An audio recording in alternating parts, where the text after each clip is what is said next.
Oh, okay, never mind. So first time presenting, finally, right? Took ages for me. So let's see. So I share my screen. Then I do this. Can you see it? Right, you can see the full thing, not my notes. Okay, good. So today I want to talk about the power of perception and beliefs. Just a short disclaimer before I start. It's not just a presentation with fancy words or fancy pictures or whatever. It's also something that's like quite personal to me that I experienced or that kind of changed me, like how I perceive things or how I change my attitude based on what I'm trying to tell you today. And it was also kind of a reflection for myself, this presentation, to reflect about my life, because I couldn't reflect about the last few weeks. So that kind of helped me to also reflect for myself. So that was also, presentation is kind of for myself in a way, not just for you guys, but also for myself. So in a principled way, you could say dual purposes or whatever. I guess you guys like principles. So let's start with the most important question in our lives. Every person asks themselves about it. What do you see in the left picture? I think that's a quite important picture in our lives. So if you see a hashtag white and gold dress, raise your hand. Okay, we got 1, 2, 3, 4, 5, 6 people, I believe. Okay, and the other people, I guess black and blue. Who sees black and blue? Raise your hand. All right, 4 people. So it's like almost 50-50. Perfect. That's what I was hoping for. So obviously it's white and gold. That's what I see. So that's true. And so the point I want to make with this picture, since we are quite familiar with it, is that, wait, let me move that. So the point I want to make is that the way we perceive things or the way we see things, it's quite relative, right? We see literally the same picture, right? Like we have all the same monitor, maybe the colors are slightly different, but at the end, it's the same picture we're looking at, but we still see something different, right? We see some white and gold and others see black and blue. So I want to say that our mind creates basically a reality with different perceptions on the same thing we see. And we can also apply that to not just like a picture or like an optical illusion, but also something to our everyday lives. And that's about our thoughts and our attitude about certain things. So also our thoughts and attitude basically shape our perception of our reality. So for example, like you've got a lot of annoying and hard work and you have a time limit, you have to solve it in like 30 minutes, otherwise everything burns down. Like that's what I experienced today at work. We had to ship something to Oxford, from Munich to Oxford. So the people were calling me, it's like, hey, the truck is at the channel, but we don't have like those papers and there are some papers missing. Can you contact those people to get it in time? Otherwise we can't get on the ferry, whatever. That was so stressful. It was really annoying because I had to do all the work. Like my chefs were like, yeah, you can do it. You can do it, whatever. So what is the attitude I could take behind? Some people were saying, oh, that's always so annoying. It's so difficult. It's always so tedious. It's a stupid job. But how do I take it, right? Do I say, oh, I can learn it. I can learn from the situation, right? I can grow from it and maybe next time I know better. Or do I just say, oh, it's difficult. I hate it. So that's something like a more general example, but also something that I experienced personally in my own life that was quite impactful was to kind of, so that's something for me personally, to take things with a grain of salt, or maybe even not just a grain of salt, like a kilogram of salt. Like for example, my sister compliments me, like when I have a bad day, I feel kind of crap. And then my sister says something nice to me to like uplift me or tell me like, oh no, actually you're really good in this and that, and actually you're quite nice in that, whatever, right? So I could have taken it the way of thinking, oh, that was so nice, really nice of her, right? Is a nice gesture. Or I could, or what I did is to just see it as a, oh, she's just saying it to make me feel better, right? That was kind of like my attitude and the way I trained my brain in the last few years to see everything with a negative connotation, if that makes sense, right? So I was very cynical about everything and always suspicious. Like, what's the motivation behind? Is she just saying it to uplift me now, but does she really mean it, or does she not mean it? So I created personally a reality in my own self, in my own head, because I wired my brain to think, oh, what's behind that motivation? What's behind that action? So, and I applied it to like every aspect in my life, in like personal relationships with people, in the church, topics in the church especially, and also through parents. And so I started building walls around me. I was kind of, how do you say, I created limiting beliefs around myself. And that's one of the two things that we can take in our lives so that's the first thing, limiting beliefs. So I had those kind of beliefs of saying, for example, oh, I will always be critical. I can't change who I am. I'm stuck where I'm at. I can believe in God, so I will never find him, right? I was limiting myself. I was creating walls and saying, oh, I can't go above that. So I felt stuck, or like life has ultimately no meaning. I can't be part of this community. I don't know, those kind of things, or doubts or thoughts in your head, and especially I don't have time to give a talk at BCCC, right? That was like a limiting belief that I had, to say, oh, I don't have time, so I will never do it, I guess, right? So I was already limited. I was already closing off myself. And so you can imagine it in a way of saying, okay, you're like on an open field, right? You can see every aspect of life. But if you start saying, oh no, I can't do this, or that's difficult, and so I can't overcome it, then you create automatically a wall that you can't look through or look beyond anymore, right? So in a way, you're also closing doors that you can't open anymore. Like, for example, when I try to apply, or when I try to look for an internship during university, I was saying like, oh yeah, I'll never get into BMW. Like, why should I even bother trying? Because it's like such a huge company, and all the companies don't hire any interns because it's now difficult with Corona. So I didn't even bother.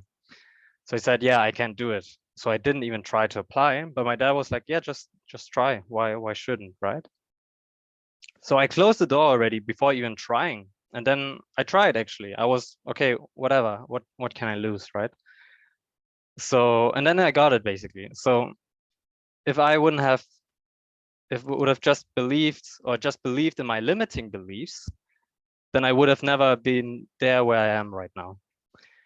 So what's the antidote to limiting beliefs? It's basically empowering beliefs, right? So I try to change my way of attitude, the way of thinking of how I see my life and how I want to be. So saying things like, oh, I can rewire my brain to be interested for new things. That's what Rodion said like 2 weeks ago in his talk or speech, right? You can be interested for new things. You can challenge yourself to get a new focus. Like, for me personally, I was always on Reddit watching YouTube, and I thought, yeah, that's who I am. I can't change that. I will always be those kind of people also on Reddit, being like lonely and losers or whatever. And that's what I believe who I am, but I'm not that. I can change that, right? Or I'm capable of changing my thoughts, or saying I'm a confident person right before you go into an interview. And that's what happened to me today. Like, I wanted to ask this group leader about like, oh, are there maybe jobs I can join, or like if I can join BMW. So I told myself before, like, because I was quite scared talking to him, I was like, no, I'm a confident person. I'll ask. It's fine. So that gave me a lot of strength. It really empowered me.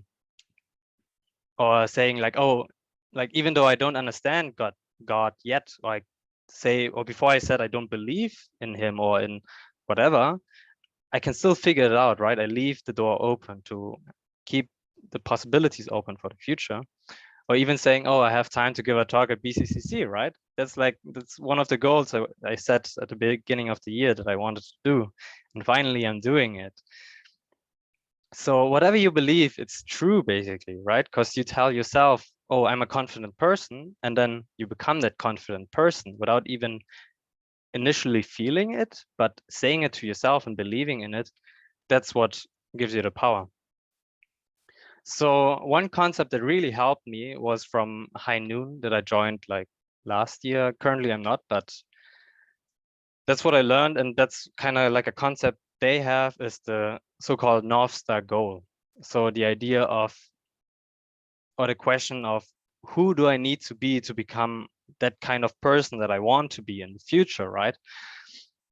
So what's your vision for your life? And something that I reflected, because like I was always doubting and thinking, oh, I'm not good enough, I can't change, and I will never be as happy as my sister with her husband and their baby or whatever, right? I can't have that in my life because I'm not good enough. I can't believe in God, so I can't have that, right? So that was how I limited myself. But reflecting about it, I realized, what do I really want? I want to have a happy family, and actually God in the center of my family, right? That's something that I really personally really want in my own life, and focusing on that rather on your own limitations really gave me the strength to say, yeah, maybe it's possible to achieve that, right? Why shouldn't I be possible? And so yeah, so it's always the question of, and then the North Star goal is basically that kind of vision, the goal you have in the future, and who do I have to, and yeah, and who do I have to be today? Who do I need to be today to become that person, right? Rather waiting 5 years to say, oh, eventually I'll become that. What can I do now to actually be that kind of person that I want to be, and focusing on that, right? Trying to, like, let's say for me, my personal experience, not to say, oh, I don't see God, so nothing makes sense. Rather saying, okay, it's possible that maybe he works through me, or maybe God is something that I don't understand. And, or maybe the definition of God could be, oh, he's like, it's like the absolute goodness, or the absolute, I don't know, just having faith in the good things in life. Anyways, so that's something that really helps me to keep focus, the North Star goal. And it's like, basically, why North Star? It's because like when people were colonizing the world, right? They were on their ships. They only had the North Star and maybe a compass to always readjust their route, because the North Star never changes. So even though you change on your way, you always can readjust, because you have that goal that's fixed, right? It's absolute. It doesn't change, because that's something you want to achieve. So anyways, that's why the North Star. So what's the conclusion? So every day, our life doesn't change, right? Like, we still work every day, we go to school, we have our friends. Those things don't change immediately, or we can't change it suddenly, right? We can't just leave everything behind and start a new life and be suddenly different, right? It's like the white golden dress that you've seen at the beginning. It's the same picture, but it's the way how we take it, right? How do we see it? Even though it's not changing, we can change how we want to see things and how we perceive it. So you can create your own reality and perception around your own self, and become the person you believe you are, right? So what we believe about ourselves defines who we are. And so I was looking through Google, and I found those really nice, not cringy pictures of nice quotes. You can take whatever you want. I really like the bottom one, impossible, impossible. It's a joke, by the way. Okay, anyways. So thank you for listening. I hope you enjoyed it. And yeah, those are the questions. So I guess I can read through it quickly. So the first question would be, what beliefs do you hold about yourself? So what do you think about yourself? What are things that you believe about yourself? Do you believe you're a confident person? Do you believe you're shy? Do you believe you're a happy person? Do you believe you're a sad person? I don't know. Then if it's a limiting belief, could you change it? Do you believe that you could change that? Could you see that there's a wall in front of you that you want to change? And the next question is if it's an empowering belief, like saying, oh, I'm a confident person, or even believing, oh, I'm a child of God, for example, right? If you realize that, who would you be without that kind of belief, that empowering belief? And the last question is, what does an ideal day look like for you in the future with your career, your family, your friends, and what do you want to feel in in that kind of future, kind of like hinting on the North Star goal, right? Who do you want to become and what kind of future do you want to build? Anyways, yes, that was my talk. Thank you for listening. I hope you'll enjoy the discussion groups. Yeah, thank you very much. Yes, thanks. Now let's go and answer those questions. Alice, could you put us into sharing rooms?